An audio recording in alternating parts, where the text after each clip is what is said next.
अस्सलामु अलैकुम। वमा अर्सलनाका इल्ला रहमतल लिल आलमीन। दुनिया में हर तरफ अंधेरा ही अंधेरा था। सदर अली वकार चांद था लेकिन बेनूर सा, तारे थे लेकिन बुझे बुझे से, आफताब था लेकिन डूबा डूबा सा, अक्लों पर पत्थर पड़े हुए थे, दिल उजड़े हुए थे।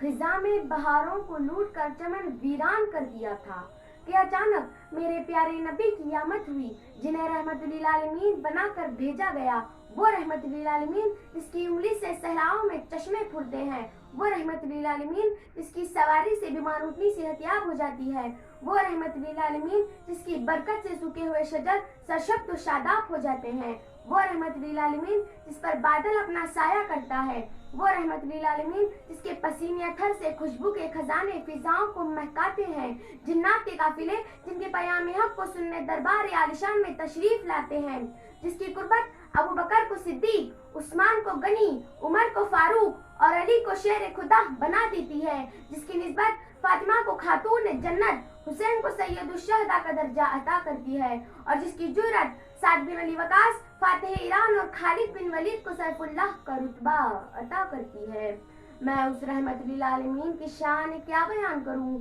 मकाम महमूद जिसके इंतजार में है, शफात कुबरा जिसके इंतजार में है, जन्नत बन सवर कर जिसके इंतजार में है, वो ताइफ के मैदानों में पत्थर खाकर भी दुआ देने वाला, वो उहद के पहाड़ों पर दंदान मुबारक शहीद करवा कर भी मुस्कुराने वाला, वो अपने चचा मीर हमजा के कातिल को भी माफ करने वाला, वो मक्का फतेह करके आम माफी का ऐलान करने वाला, मेरा रब जिनकी जुल्फों की कस्में उठाए, वल्लैल इज़ा सजा, मेरा रब जिनके शहर की कस्में उठाए, वहाज़ल बलदिल अमीन, जिन्हें मेरा रब कभी हबीब कहे, कभी खलील कहे, कभी ताहा कहे, कभी यासीन कहे, कभी मुजम्मिल कहे, कभी मुदस्सिर कहे। हाँ सदर अली वकार, उसी रहमतुल लिल आलमीन को उम्मत की दर्द में सजदों में रोता हुआ देखती हूँ, पर अफसोस कि आज उसकी उम्मत तफरकों में बटी हुई है, एक दूसरे के लिए सीनों में नफरत भरी हुई है।